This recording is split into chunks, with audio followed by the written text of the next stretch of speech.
Hello, everybody, and welcome to the first official episode of the rebranded Four Star Sports Bears show. I'm your host, Jordan DuPont, joined by Andrew Freeman, Tig Mullen, and Nick DeCola. So, as I said, this is going to be the first episode where we're kind of doing our new format. So, this is only going to be Bears talk because holy cow, has Ryan Poles actually been active once the free agency market opened up. I'm going to start just by running down a list of the things that happened before we dig in on them. And this is in no particular order. It's kind of sort of in like chronological order, but we signed the husband of Simone Biles, Jonathan Owens, who he's a safety, was on the Packers last year. Could I interject in that? I remember because in that last game against the Packers. Okay, all right, hang on. I gotta interject on that one real quick before I forget. Because if you remember, I think this is probably the last time we talked Bears. It's been a while since we recorded. He was the one week 18 that had that late hit on Justin, and I was mad about it. And I said that Simone Biles had bad taste in men, and I just want to say for the record, I take that back. Welcome to Chicago. All right, fair enough. I will allow it. Continue. Next up, we signed tight end Gerald Everett off of the Chargers. Traded for, I believe, did we trade for or free agent? I should have listed this better, but we got DeAndre Swift, running back from the Eagles. He was a sign. He signed him. Okay. Got Kevin Byard, safety from the Eagles. We extended Jaylon Johnson. Hallelujah. Signed Ryan Bates, an offensive lineman who was on the Bills. Traded for Keenan Allen, arguably one of the best active wide receivers in the league. Traded a fourth-round pick to the Chargers for him, if I remember correctly. Signed offensive lineman Coleman Shelton, who was a member of the Los Angeles Rams last year. And the three biggest losses, I forgot to put this one in there. We did not re-sign Eddie Jackson, so he hit the free agency market. We also did not re-sign Darnell Mooney, which personally, whatever. And he's now Kirk Cousins' number one receiver in Atlanta. Yeah. But the big one, probably where I assume you guys would like to start and most likely spend the most time, we did trade Justin Fields to the Pittsburgh Steelers for a 6th-round 2025 pick that could become a 2024 pick, according to, I believe, it was either Schefter or Rap Sheet. Credit to either one of them. Could become a 4th-round pick if Justin Fields plays in 51% or more of snaps next season, which does not seem likely because he's going to be the backup to Russell Wilson. So I don't know, man. I will let you guys. Yeah, I don't know. I mean, I guess there's it depending on how Russ does in Pittsburgh. I say we defer to our residential bear writer and Andrew Freeman to kick things off for us. Andrew, let Russ cook.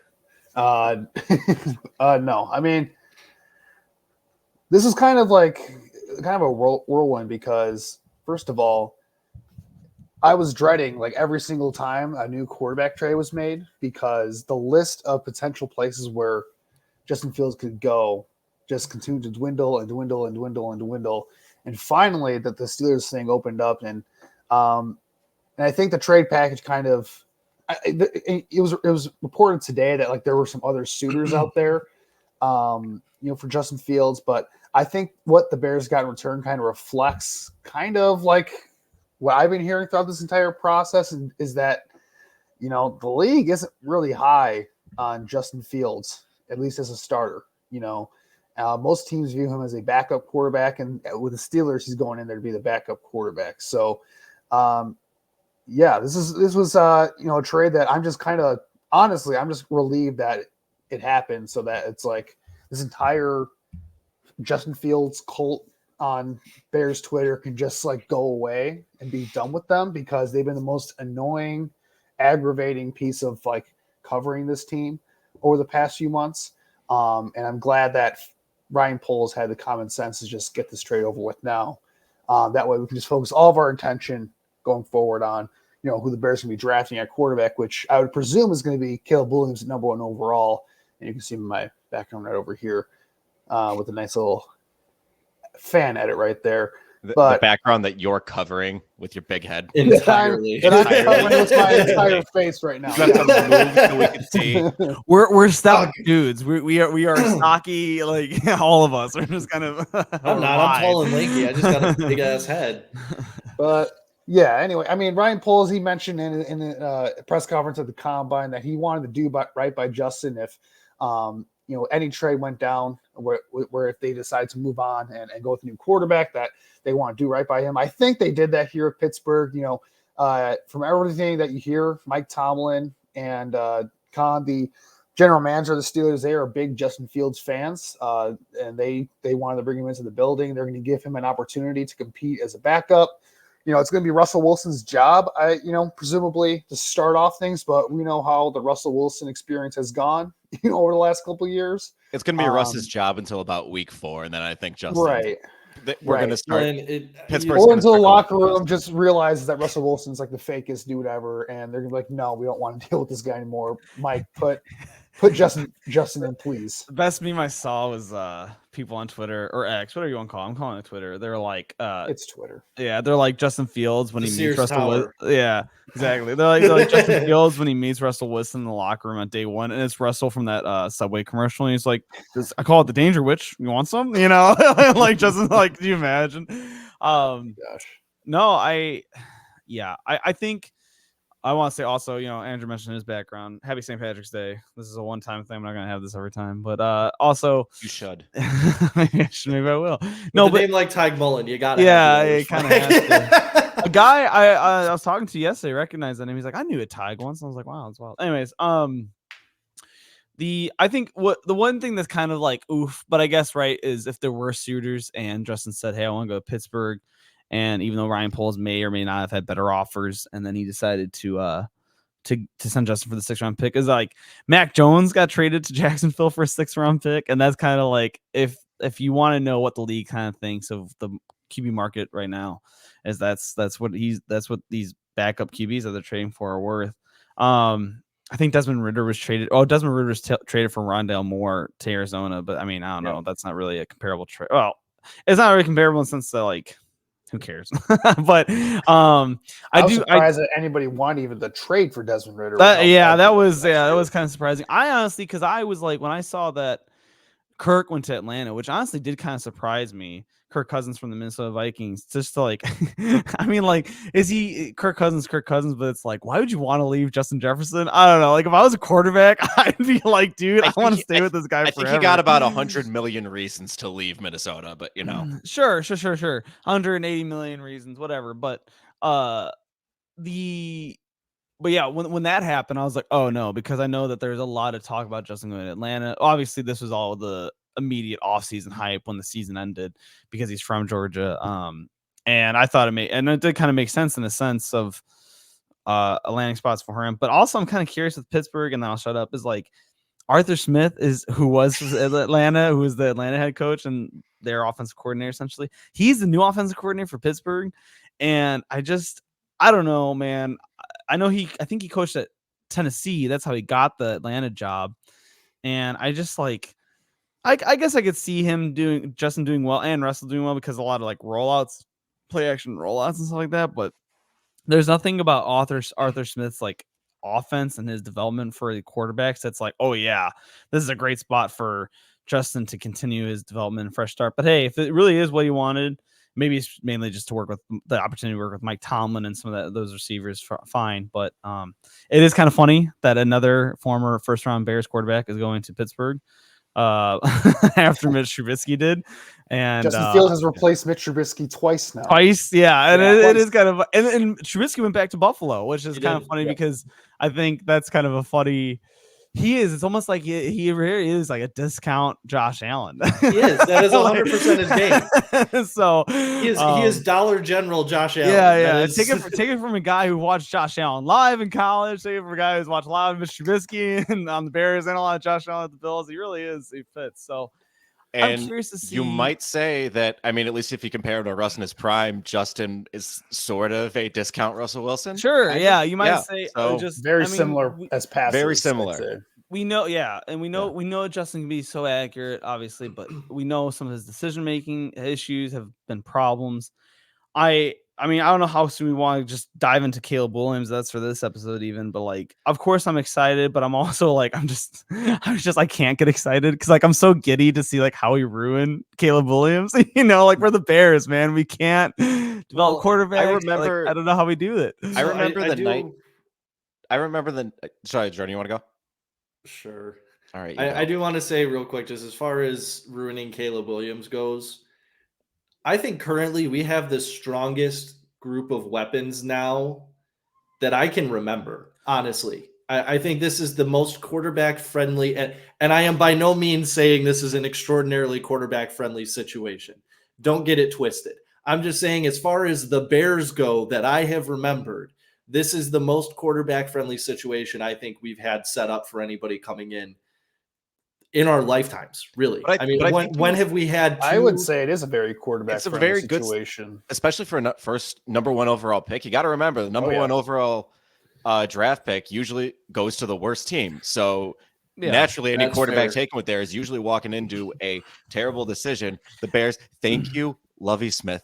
Everybody, everyone say a quick prayer and hold up your hands to the sky on this holy day, celebrating the patron saint that drove the Snakes away from the Emerald Isle. For gifting us the first overall pick last year, which gave us the opportunity to absolutely fleece Carolina and get the first overall pick this year, plus DJ Moore. But I'm getting sidetracked. This is a really good situation for a rookie quarterback to walk into, much less like the first quarterback in the draft, like the best quarterback in the draft. You got DJ Moore and Keenan Allen, like that, like right there. And then you have Cole Kmet, DeAndre Swift.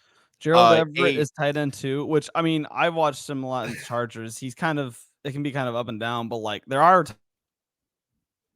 talk to Everett and he was open a lot. So like as a solid tight end 2 option, love it. And that's actually really good because the new OC Shane Waldron in Seattle, he liked to run a lot of 2 tight end sets. So he's probably going to see the field a lot. It's really good to have that option. But yeah, and the O-line is like, I know we hate our offensive line. Every NFL team hates their offensive line, but I don't think this offensive line as it stands right now, like it's not like a top offensive line. I'm not going to go that far, but it's got some really nice pieces. I think it's a very solid line. So and we still have the draft to build it up even more. Yeah. Well, I mean, this is probably the best. They only have 4 picks right now, but yeah, not this year. Not this year. We got 4 I think draft next picks. year. So the way I see it, and like we'll get into all of these moves as we go along here, but I mean, this entire year I think is just about, doing what you can to give your new rookie quarterback that supporting cast that you need so that he's not hung out to dry like Justin was for his first couple of years here. You mean his entire 3-year career here? Last year, I don't think he was. No, I think last year was a solid situation for him. Last year was a good enough situation where if he was the guy, he could have figured it out. Right. I'm exaggerating a little bit for a fact. But the first 2 years for sure just did not have anything to work with. And you just could not have that situation again, right? So I think Poles, he's sacrificed some draft capital this year. It's not a very deep draft, so like I don't mind trading some of the later picks for proven players, such as like Keenan Allen. Getting him in here is just like I'm in love with that move right there. Andrew. Keenan Allen is Keenan Allen, but a 4th round pick could be anything. It could be anything. It could be Keenan Allen. So take Keenan Allen. We'll take the 4th round. We'll take the pick. But no, it's exciting. I think. Hey, credit for Poles for poaching that. I mean, I don't know what the Chargers got offers wise, but the Chargers are in cap hell. Jim Harbaugh's coming in. He's gonna clean up shop. The only guarantee for Jim Harbaugh's Chargers is Justin Herbert. That's the only guarantee is that they're gonna run the absolute piss out of the ball because they have Greg Roman. That's true. Sure, that's all they're gonna do. And Greg Roman. But what I'm saying is, this isn't a Chargers podcast. Yeah, this isn't a Chargers podcast. I know. I was gonna say you say Justin Herbert's a guarantee. I have a sinking feeling. I'm gonna throw this out there in the specter. I don't want to see this happen, but I feel like he's gonna trade Herbert to Minnesota and draft JJ McCarthy at 5.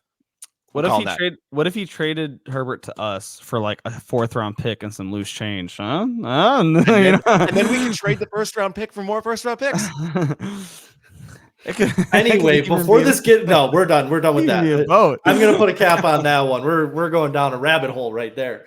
But no, going back to the Keenan Allen trade, Did anybody else see that coming? Because when I saw that, I was just kind of like, "Holy shit, we pulled that off!" Like I was stoked. I was very excited when that came across my screen. It's very interesting because I was getting actually very nervous.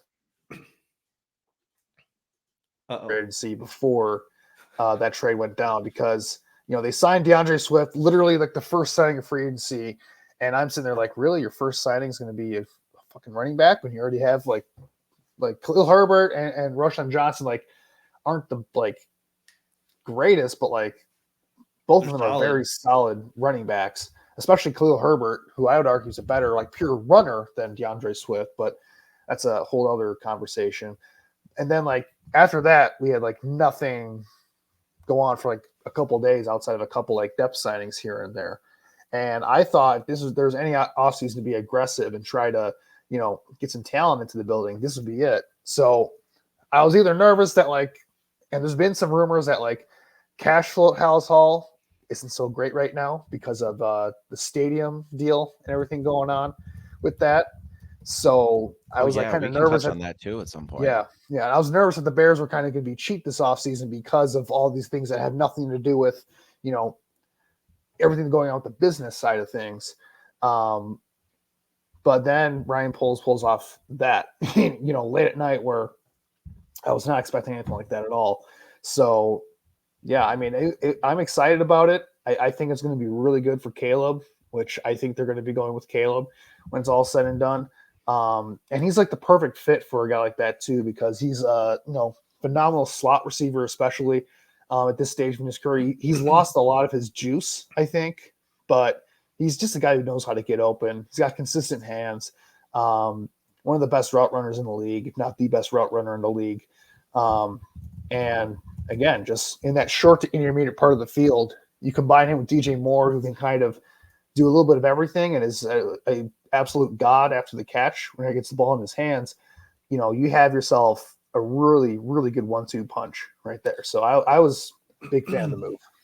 So real quick, just to give you a point of reference, Keenan Allen had 108 receptions last year for 1,243 yards and 7 touchdowns. In only 12 games, Jordan? 11? Do you have his stats up? Is it 11? Yeah, games? It was probably he missed some time last year. That is also one of the concerns with him is his health. He generally misses he's a bit older, and also some of those stats are because Justin Herbert. It's I can't throw it to anybody on this team. Keenan, you catch the ball. Apart from Gerald Everett, who also can get hurt a little bit, but like I said, I love the move. It's just another weapon, man. And I don't think with the draft, I don't think at this point now with the draft we're gonna go receiver. I don't know what we're gonna go with the number 9 pick, but I want Odunze though. It depends. I want Odunze though. If he's there, I want him. Yeah, if one of those top 3 are there, I think they're gonna take one. I really that'd be cool. I would love that insane. too. I'm just saying this. I also don't think that they think that those top 3 guys are going to be there. I think they're expecting all 3 of them to be gone, and that's why they made the move in the first place. I don't think they're all going to be because you got 4 quarterback needy teams right up at the top. You got quarterbacks, but that requires one team to JJ McCarthy enough to take him at 5. And I don't. Who's got the number 5 pick? Or to take them. Isn't the Chargers got that? That is Chargers. They're probably if they might. They need a receiver. Minnesota's loading up the trade. If MHJ is on the board for the Chargers, they don't have any receivers anymore. I don't know. Well, I don't know. They have a lot of problems. Like I said, they're in Canada, but who knows? Well, let's see. Are there any other big ones that you guys? Okay, let's talk about the Jaylon Johnson extension. I don't know. How about we just? Is there anything on the offense? Let's start. We start on offense. Let's keep going offense, and we move over to defense. I don't really think personally. We all kind of know what DeAndre Swift is. I don't think he's going to necessarily be a huge contributor. Well, they're paying him like he's going to be. They're paying him to start RB1. He's going to be a starter.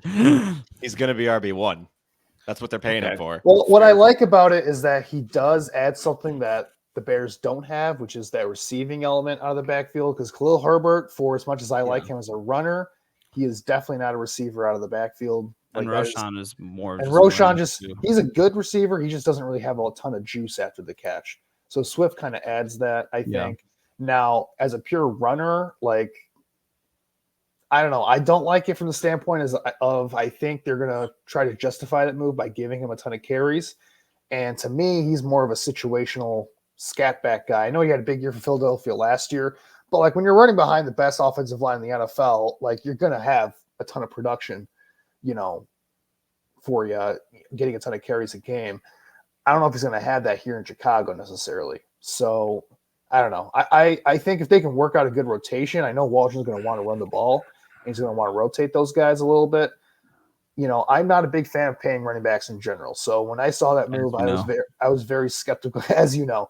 I was very skeptical of it. So I think he can contribute. I'm not stoked about the value of bringing a guy like that. Speaking of the line, I'm sorry, Jordan, go ahead. I was just going to say the nice thing about him is he's turning 26 this year. He's younger than all of us, so at least he has some juice still in the tank. Thanks, man. Don't tell me that. Well, in running back years, it's like 30 years old, so you gotta. Yeah, but I mean, you compare that. St. Patrick's Day, everybody. You compare that. David Montgomery's older. Derrick Henry's older. Okay, totally. Jordan. I'm just saying. You look at the other people that were on the market. The NFL treats running backs like DiCaprio treats women. I understand. But I'm saying if you compare him to the other people that were available, I know the big discussion was why did we wind up paying him more than we would have paid Montgomery? He's got less mileage on him. I mean, I don't know how else to put it. Yeah, I don't know. I mean, like as we said, as Andrew already said, Shane Waldron. That's one of those things too, where it's like if we had an offensive coordinator that's gonna be more pass happy on first down, it would have made a bit more sense. Shane Waldron is gonna run the ball, as Nick pointed out. 2 tight end sets, see a lot of Cole and Gerald Everett, which is again, it's kind of weird because neither of those guys really run blocking tight ends. It's gonna be a lot of more. It's kind of like it's like, are we passing the ball? Or are we running? Of course, it's March. We'll see when the season comes around. But I'm curious to see how we rotate the guys. But at the very least, again, it's more weapons, it's more depth. Some guy I was talking, a guy I met a few years ago. I still talk to him on Snapchat occasionally. He's a big Detroit Tigers and Lions fan, so he talks about how he hates that they signed Javi Baez a lot. But he mentioned how he's like your guys' RB room is trash, and I was like, I don't know what like pot or crack you're smoking, dude, to think that like our RV room is trash. Like, is it like top end? I don't know, maybe not, but who needs it? First of all, who needs a top end RV room anymore? And second of all, like we have great depth there. The tight end depth is increasing. The wide receiver getting Keenan Allen. It's all good weapons. It's all good weapons, and it's a good step in the right direction for a quarterback, which, as they said, a lot of your number one guys are going to bad situations. I mean, I don't know if this is the best situation ever for Caleb Williams or Drake May, whoever Ryan Poles falls in love with, but it's certainly ain't a terrible one either. So, should we switch to defense, or do you guys? Cause I know the offensive line signings were small, like those guys that haven't played a lot of snaps. So I do want to say it is kind of funny. We got Ryan Bates, which was the guy that when Ryan Poles took over, and Nick has mentioned in our chat. I think we've all mentioned it in the chat. Is like. Ryan Bates was the guy that Poles was trying to get when he was a restricted free agent. He didn't expect the Bills to match the offer that we gave him. They did. I meant to do a bit more on him because I don't think he played much though, even after they did match his offer, right? Or no, both of those guys played in less. Both of the guys we got played in less than 50% of the snaps last year, if I remember right. But and that's the thing though, is like it wasn't a bad thing that we have him now. It was just the Bills are also kind of in cap hell, and I think getting Bates is solid. I don't know if he's going to be the starting center day one. I would love to just hope not. Yeah, I would love to just get a true. I was telling my dad this earlier today too. Like the league falls in love with like, oh, you're a guard, you can be a center too. Like just get us really good, solid center. I don't know if that's in the draft or what have you, but. There's that kid from Alabama that fumbled like 6 times in the college playoffs. Get that guy. Fair.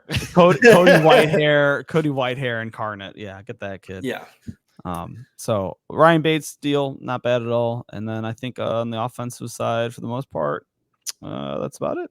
So yeah, I think we hit on the big ones. All right. Well, I definitely want to dig into the Jaylon Johnson extension. I was so excited when that came across. I don't really think it's even he was arguably the best cornerback in the league. I think statistically he was the best cornerback in the league last year. I know he kind of got snubbed for first team All-Pro. He got snubbed in a lot of things. I don't know. Whenever you do the arguably and whatever for corners and stuff like that, it's one of those things where like, whatever, I don't even listen to that. But he was very good. That's for sure. He's very, very good. He is going to be I'm so glad he's going to be a cornerstone of this defense going forward. And I know Jaquan Brisker and Kyler Gordon both tweeted stuff out that they were super excited that he was coming back. I think that's huge. Our secondary is locked up for the next 3-4 years now, those same guys. Yeah. And getting that consistency is going to be huge. Huge. You can always add more depth. Huge. Corner can never have too much depth, like starting pitching in baseball. I did get receded by our friend because I did say that once we franchise tagged him, I was like, oh, he's gone. But the franchise tag allowed it for negotiations. We were able to negotiate an extension, or Ryan Poles was as if we are part of this. No, we are as fans. They got the deal done. It was a reasonable contract too. I think it was like he's the 8th highest paid corner in the league. Great job, Ryan Poles. I don't know how you swung that because again, this guy deserved probably top 3 money, but it's because of those dropped interceptions, bro. That's what did it. Hey, whatever it takes. Like I said, I am just glad that that we got that locked up. I don't know if you guys have anything more to add about Jaylon, but so yeah, I don't know if you guys went over the details. I've been my connection's been in and out. If you guys haven't noticed, but so in terms of just clarifying here, in terms of average per year, he is right now 8th in average per year for cornerbacks at $19 million per year. Total guarantees, he is 5th right now. $54 million in total guarantees. And then in terms of fully guaranteed money, he is 3rd, which I think is the key thing there is the fully guaranteed money as what these players are looking for. So in terms of the guaranteed money, very strong in terms of that. So what I kind of get out of that is that, the way Pulse is kind of structuring these bigger contracts is that he's willing to do more guaranteed money upfront, more fully guaranteed money in exchange for maybe slightly less in terms of the average value of the contract. If that makes sense. So he'll favor more guarantees for the player, which is nice for the player. And in return, you're getting less on the cap sheet per year. And to that point, Andrew, and just like also, again, it's one of those like minor things off the side that maybe you can buy too much stock into or not, whatever. But like, if words gets around, when players say like, no, man, like this guy will take care of you, kind of like you can almost argue with the Justin trade. If Justin really did say, hey, I'm given 4 options, let me go to the Steelers, fine, I'll get you the Steelers, man. Like if players hear like, oh, dude, like if you come with us, like Ryan's gonna get you that guaranteed money, not as long deal, but then if players hear that, like, oh, that does sound nice. Like that opens the door for future deals, honestly. I know I said that we're not going to talk about the Cubs, but a perfect example of that is the Cubs front office. You look at how they traded Rizzo, Bryant, Baez, Schwarber, all these guys. They really tried to do right by them. And by building up that relationship with the players, John Lester was a huge part in that, getting people over because he said the front office was so good. It really does have an effect. You can argue, oh, you got Wrigley Field as an incentive, and it is. But a big part of why the Cubs, I think, have done so well in free agency is because they treat people right, and word does get around. And I think we're finally getting to a point where that's the case. It seems like a lot of these guys know Ryan Poles is a good dude. He's going to do right by them, and they're walking into a good situation in a good locker room.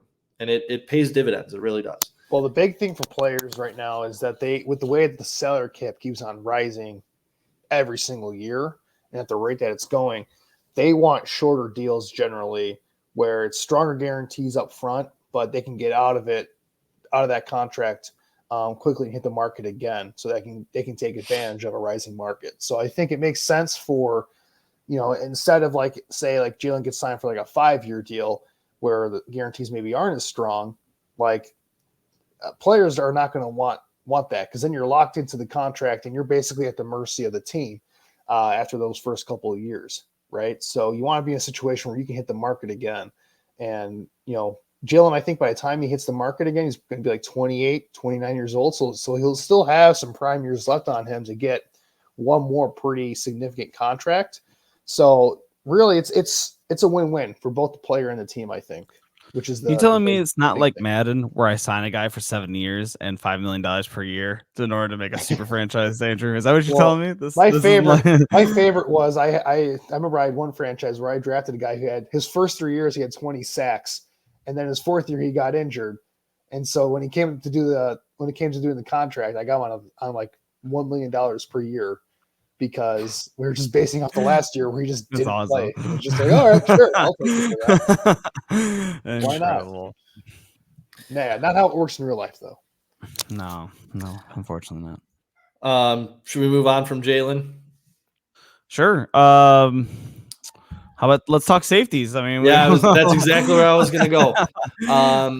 So I'll start with Kevin Byard because he's going to be the bigger contributor. I don't know too much. The only thing I have really seen about him is that him and Eddie Jackson have very similar games. The only difference was Eddie Jackson had a 14% tackle whiff rate and Kevin Byard had a 6% tackle whiff rate. And I think we all remember our biggest complaint about Eddie Jackson was him missing tackles after he got his bag because he didn't want to get hurt. So if we have a guy that'll actually throw his body around a little bit and not be afraid to get hit, it seems like an improvement to me for very similar money. Well, Kevin Byard, he's been one of the best safeties in the game for a very long time. Like he's regressed a little bit as he's gotten older. He's not the same player he once was. I think he's lost a step or two as a coverage player, for instance. So if you're asking him to be what he used to be, where he could man up against tight ends a little bit and be that, free safety where you can play sideline to sideline, you're probably asking for the wrong guy if that's what you think he's going to do.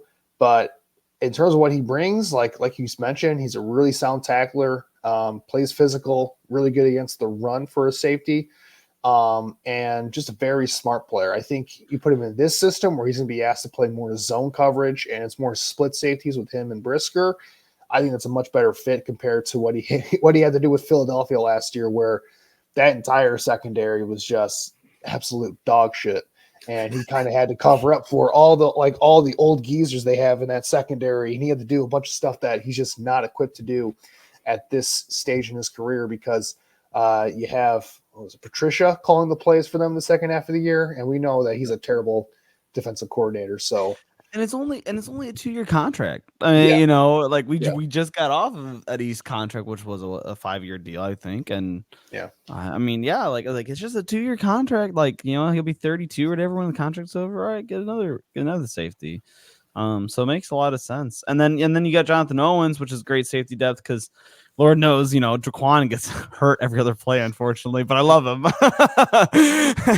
it's just, the two things he's the best at is talking trash and getting hurt. That's what. Yeah. But the third best thing, hitting dudes. All right. So, no, but seriously, it's good. I like the moves. I like getting Owens, and just more safety depth, more defensive back depth. You can never have too much. I've said it before today, and I'll say it a million times on this podcast. You can never have too much depth there. So, yeah, it's a good move.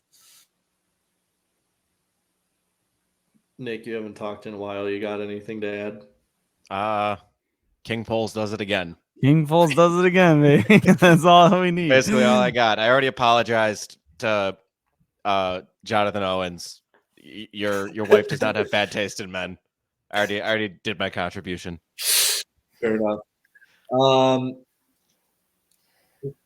really don't know that I got much else. Well, we can get to the front seven and maybe the lack of signings that they made on the defensive line. I thought that they would be a lot more aggressive trying to add here, and they really haven't done anything, which kind of scares me because that means that they're going to pigeonhole themselves into a draft pick in the first round to draft a defensive lineman, which not a bad place to draft him, to be fair, but I just think that kind of limits what you can do now because if you were a little bit more aggressive to maybe get a veteran in here to kind of fill up a spot like an edge rusher or in the interior, that kind of opens up things a little bit more. Now I feel like they're kind of stuck with, well, maybe we have to draft an edge rusher in the first round, even though the value might not be there, which kind of scares me a little bit. Because was Ngakoue only on a 1-year deal last year? Yep. Yeah, and he was awful. Yeah, I'm not really saying he was good, but complete waste of $12 million, I think. We had that little Bears prediction thing. By the way, Jordan, you're frozen again. We had that little Bears prediction thing, and all of us put Ngakoue as a sacks leader. Now, obviously, that didn't account for Montez Sweat getting traded, but we were all dead wrong on that one. In our defense, who else was it going to be? Right. Oh no! I mean that's literally on the Bears questionnaire. We literally put that down. Actually, we could. I mean, when we're done talking about all these moves, we got some time. We can talk about the Bears questionnaire. I meant to, but then we stopped. We took a little break. We can do that at the end of the show. I'm down. Yeah.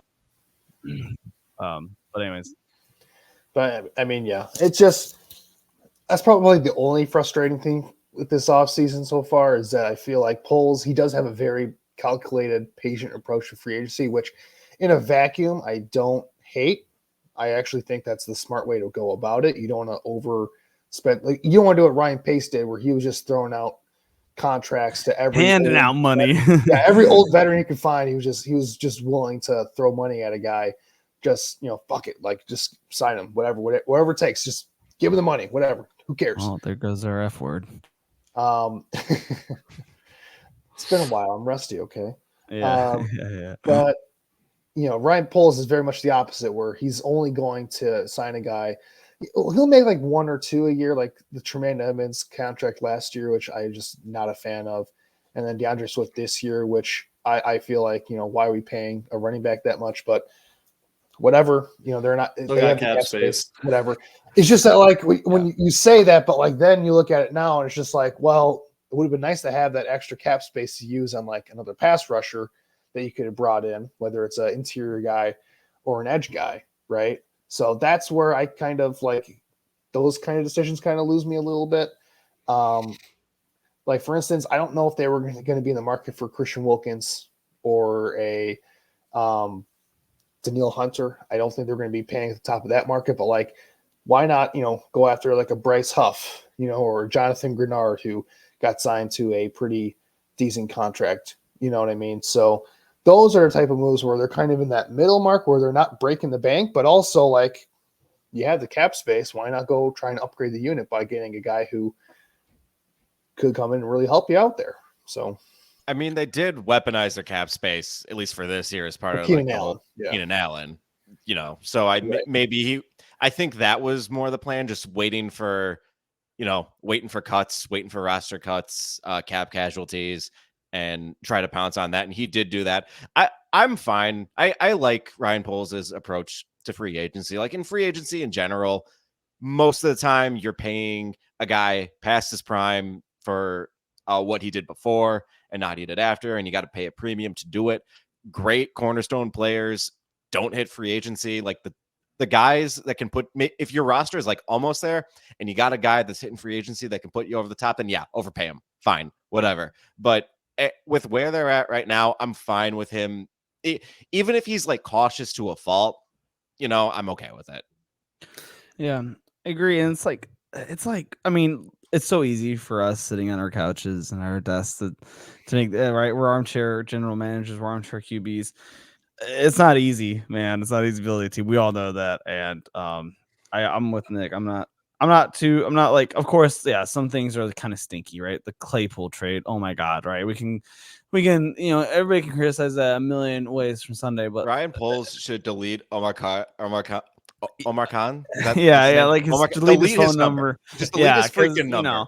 At this point, right? So, and it's like those things, like you're not gonna hit all your swings are not gonna be hits. You are gonna have some misses, and I know that we have seen some really, really good front offices like really build their teams up well, and they create really strong contenders. And it's one of those things where like, hey, Poles had a plan. He's really trying to follow it, and it's one of those things where at this point, here's what the plan's led us. The plan has led us to getting Caleb Williams, potentially, presumably, with a supporting cast around him. Sorry, Justin, we love you, but the business is the business. and we have a rookie quarterback contract with a team that's poised to really just take that next step over the next year or two. And it's, it is exciting. And like Nick said, maybe he's cautious to a fault. Maybe, and like you said, Andrew, maybe he makes some weird moves like Swift or Edmonds or Claypool, but he also, there's all these really solid moves where you're like, okay, that makes sense. There are a lot of hits. A good foundational piece. And what I guess here's what I'm trying to say is he has a lot of base hits, right? And base hits moves the line, like gives it to the next guy, and it's moving the line. And I think that's the way he's trying to approach it. Is a lot of base hits to win the game rather than just trying to swing for the fences every time, like Ryan Pace did almost. And then you get a lot of these bloated contracts. You had Ryan Pace's first year where we had 70 million dead space. I mean, 50 million, crazy, right? Because he had to make up for Pace's mistakes. Pace and Nagy get Fields on a desperation draft pick, obviously put him in a terrible situation. This time it's like Ryan Pace gets his guy. Matt Eberflus presumably gets his guy. I mean, we'll see how long Eberflus lasts, depending on how this year goes.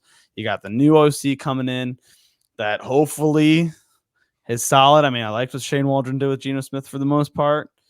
We'll see. I mean, it's again, I'm still cautious because we're the Bears, but it's a good step forward. You said Eberflus, and that I almost forgot about the biggest offseason acquisition Jordan, that we haven't talked about yet. I was literally just about to do this bit. That is Matt Eberflus's new fade and beard. Oh my God, man's is looking good. We are going to have the best year of Bears history. Look at this. Okay, this guy here, that is not a football. You're not coach. Sharing yet. That is a goofball. Hold on. Yeah, it says I'm sharing. Your internet's a little rougher on the edges, buddy. I don't know. It says Jordan. It's not showing on my screen. Hang on, let me see if I can do it, because my internet's probably the best out of us right now. Hang on. Jordan, are you allowing it to share in the no, because I can. There we go. All right, there we go. Jordan's fault. Okay, this guy. This is a goofball. This is not a football coach. This is not a guy that's going to bring a Super Bowl back to Chicago. This guy. Looking fresh, looking fine. Literally, go back to our last episode where we all wanted to fire this clown. All it took was a haircut and some facial hair, and we're all back on board. Well, I mean, I still would have fired him for other coaches, but yeah, sure, yeah, man, yeah, we're back on board. Yeah, why not? Fire that guy. That guy walks in your. You go from the first picture. That's what you expect to walk in your office, and then the second guy walks in your office instead, and you're like, I can't do it. He's stuck here. Do we think polls force Matt Eberflus to change his look because he's like, hey man, we're meeting with Caleb at the combine. Can you not look like a janitor or like a middle school? Who said his wife was a heavy influence on the look? I saw a perfect meme about it too. I bet. Talk about it. Oh man, I wish I remember because it's been so good. But yeah, it's funny. I mean, I don't know. I think he should have been fired still. I think he should have been fired mid-season last year. But clean-shaven Eberflus should have been fired, but facial hair Eberflus? No, it's silver-foxed Eberflus? Dude, you say that, and then we're going to play the Packers next year, and we're going to do soft cover 2, where we give them 15 yards of separation, and they're going to kill us. And then you're going to be calling for him to get fired again. No, I'm not going to put that evil on me, Ricky Bobby. I'm not going to let the Packers game get to me. I already said, I think I said on the last podcast, I am not picking the Bears in a Bears-Packers game until the Bears win 3 of 4. They go on a stretch where they win 3 of 4. That is my line. They got to start turning the freaking tide. I'm still going to pick them because of the Bears. Yeah. Fair. We'll see on that. But yeah, they're interesting spot. Well, we've gone through all the additions now. Yeah. Where do we go from here? And we already covered the field subtraction. We lost Darnell Mooney. I don't really care. He wasn't really doing much for us anyway. Yeah, that last year was, it was rough. Yeah, last year was rough. Like, seeing it is unfortunate because we did, of course, in a vacuum, it's like you had more Claypool and Mooney. And in a theory, of course, obviously we know Claypool kind of had the weird, like, off-field stuff, whatever, attitude problems, fine. But, like, in theory, it was like that should have been really, like, a solid 3-receiver lineup. We had Cole Kmet. We had, whatever, who cares, the tight end. And besides that, and a couple of running backs, like, wasn't the perfect offense, but it should have been. Gosh, there's just so much more there. And Well, just even if you take Claypool out of the equation, like Darnell Mooney should have been like a very like reliable wide receiver too. That's what we were all saying. He didn't unfortunately for Mooney and the Bears, I hate to trash the guy on his way out, but he did become Justin Fields' second read, and Justin Field doesn't really get to his second read, and when he does, he gets to it so late that, you know, for a guy like Mooney whose entire base is on timing and route running and getting open as soon as he gets out of his break, it's not really going to go well with a guy like Justin Fields, who takes like 2 seconds to get to the back of his, like 2.5 seconds to get to the back of his drop. Then he's going to stare down his first read. Then he's going to finally get over to his next read. It wasn't going to work with that dynamic there, unfortunately. Well, for sure. But he also had his own issues as well, where I think, you know, the drops, obviously the Cleveland Browns game was ball. Oh my god, the one where we literally lost the game. Yeah. And that's going to be unfortunately his final memory for Bears fans is going to be that Browns game, which is just going to be seared into our collective memory. The Browns really messing up the Bears, you know. Well, it was Justin Fields' first start, and he had to face that top tier defense, and the ending the playoff. Like, could have. It's like, come on, Cleveland. Like, you guys. It's a factory of sadness, and it's extending out to the Bears. Exactly. That's true. That's true. Well, hopefully Darnell Mooney does in fact like that and enjoys his time receiving balls from Captain Kirk.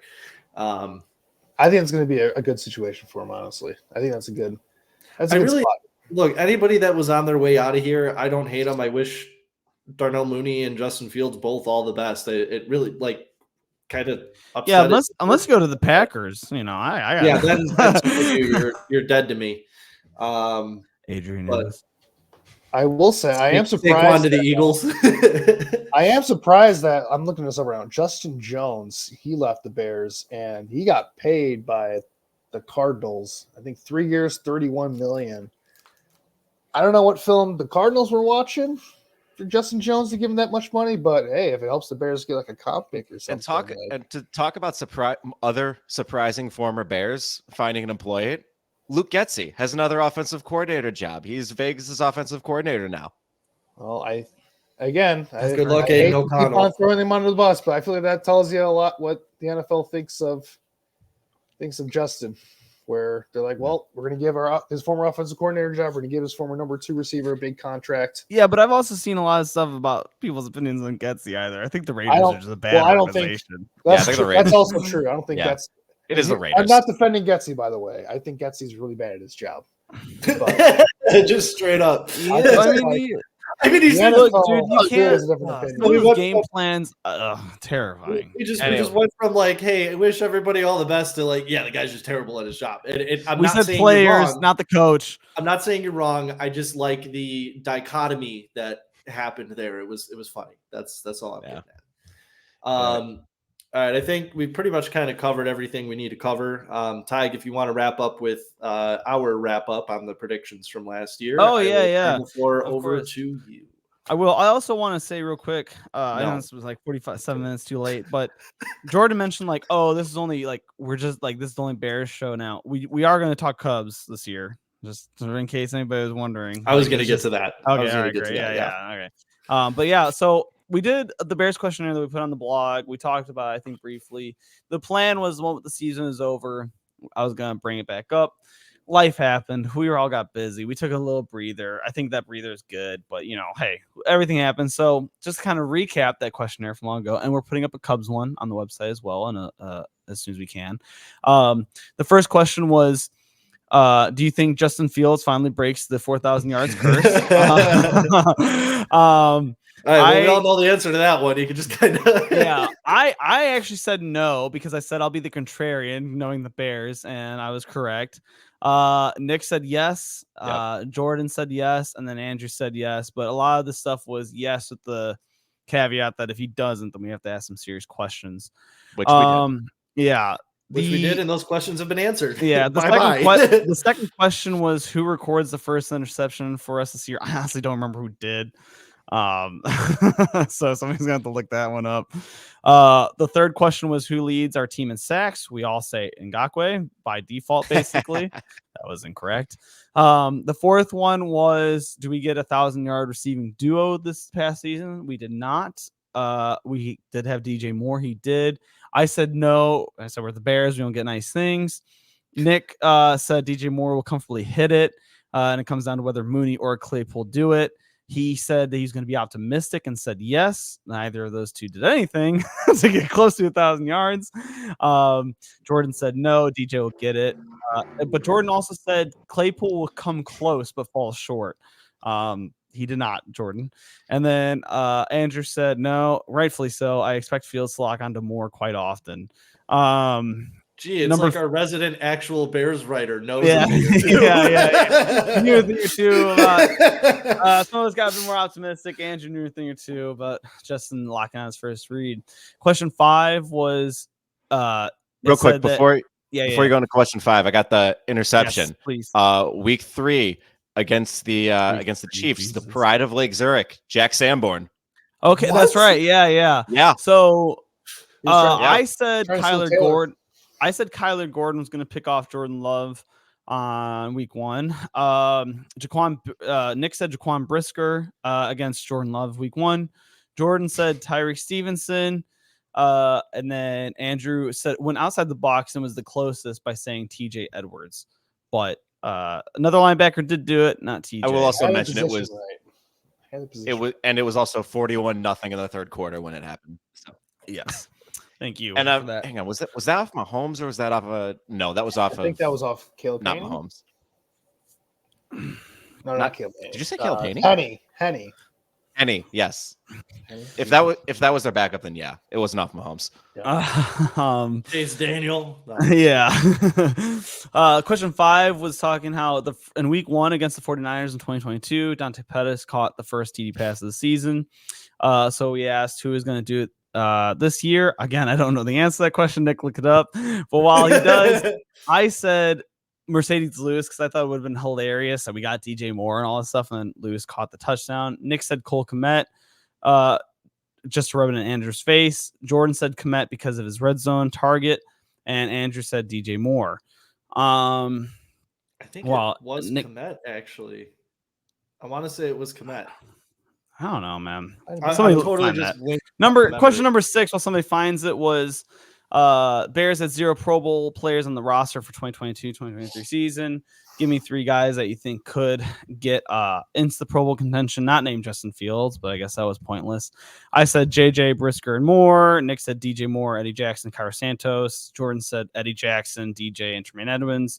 Andrew said Moore, Fields, and Edmonds. Andrew didn't listen to the question.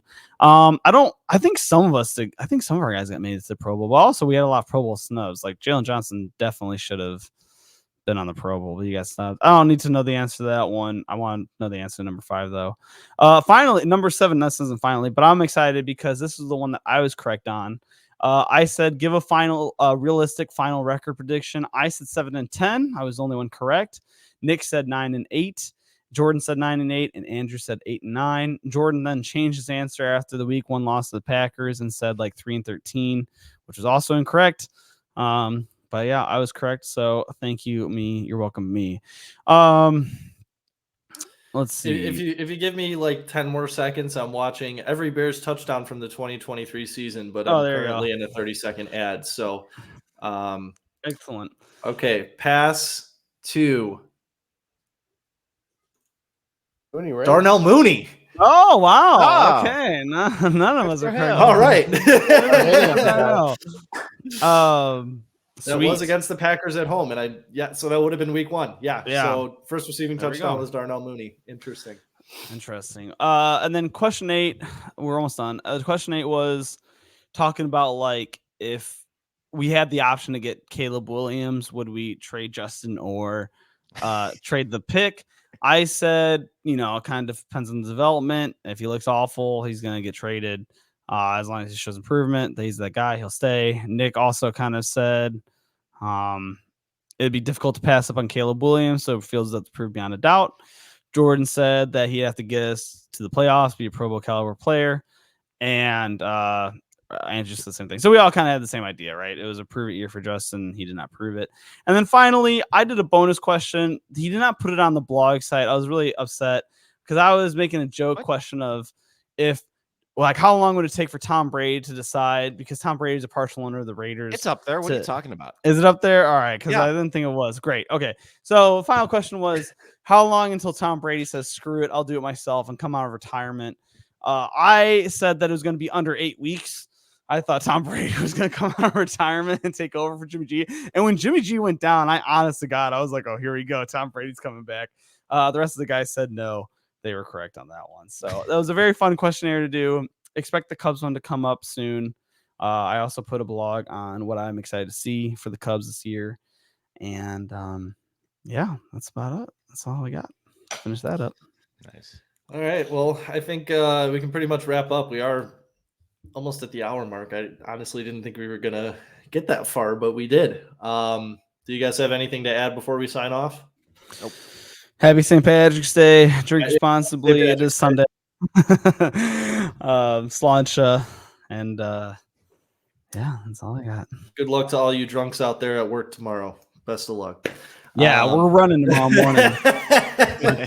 I promise, Tyg, that wasn't a direct. No. It is good luck. It's a good luck to me too, because I know we're about to go running tomorrow morning, so I'm gonna be hurting a little bit. Gotcha. And I'm gonna be obnoxious and scream to everybody that we're going running. So, we'll have fun. So before we do the sign off, like Tyke had mentioned, this does not mean we are not going to post any Cubs content. It's spring training. None of it actually means anything, really. People have great spring trainings and then play like garbage the whole regular season. So Dansby Swanson had a horrid spring training last year and was the only guy getting hits for us to start off the year. So it just kind of goes to show.